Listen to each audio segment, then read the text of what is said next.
This is not the first time a meeting like this is taking place. Even Karnanidhi organized a meeting like this in 60s.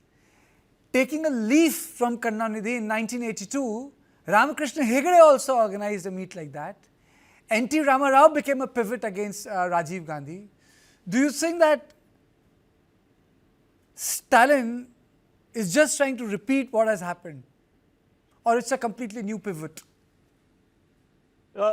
Let me answer, let me just give you a little longer history. My argument is before the emergency, every census, after that there would be a kind of delimitation, and there was no objection by any state. The entire thing began with the emergency precisely because there was a lot of emphasis on parivar niyojan, right? Limited family, and there were excesses committed. So after that, the southern states, which were much more educated, they followed better principles of, family planning compared to the northern states where literacy was very low.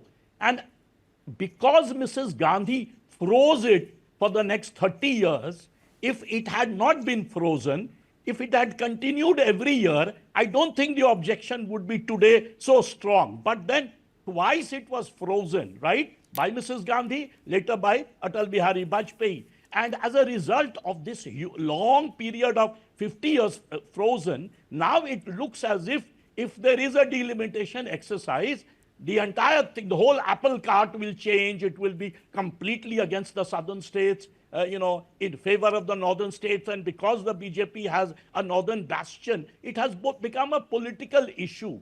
But, technically speaking, if you ask me, I would say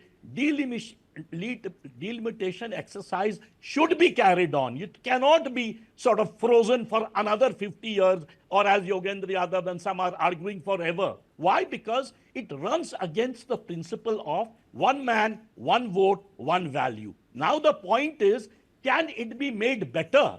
Can it be made fairer, as Mr. Stalin has raised or other chief ministers? I think yes. I think there should be other ways of doing it. One, of course, the base year of census can be bargained, whether it should be 71, it should be 81, 91, 2001 or 2011, because till 2011 we have a census. And number two, can we raise the number of seats in Lok Sabha? I have a formula whereby I think that if you just multiply the number of seats each state has by 4, I think the problem will disappear.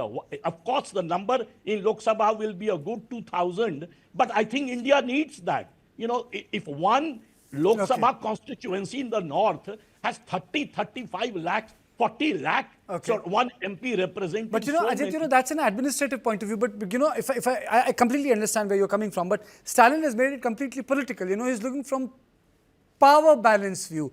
Dr. Radhakrishnan, do you think that Stalin has emerged as some sort of a unifier when it comes to South states? I mean, the representatives from even BJD are coming because he has somehow been able to attach the issue of federalism with the specific issue of delimitation and language issue, which has nothing to do with the politics of Orissa, which has nothing to do with the politics of West Bengal. Even they are coming. Thank you for the opportunity. Obviously, there is a problem. There is an elephant in the room. It needs to be addressed. This is what the states which lose out are saying. Mr. Jha may be from one of the well-off states which will gain significantly from delimitation. So he doesn't have a problem with that. But the states which lose out, including Haryana, Himachal Pradesh, Punjab, and Jammu and Kashmir, and in the east, which include Orissa, West Bengal, and the northeastern states, all have a similar problem. That's why you have representation from all these states. No, Stalin is not a unifier for the South. In fact, there are a lot of competition. There's a lot of problems. In fact, you would see BJP's former state presidents pointing out, Dr. Tamilisai Soundararajan, saying that why is Stalin raising this issue? You have the Karnataka guy coming here, Deputy Chief Minister DK coming here. Why isn't the Kaveri issue being settled?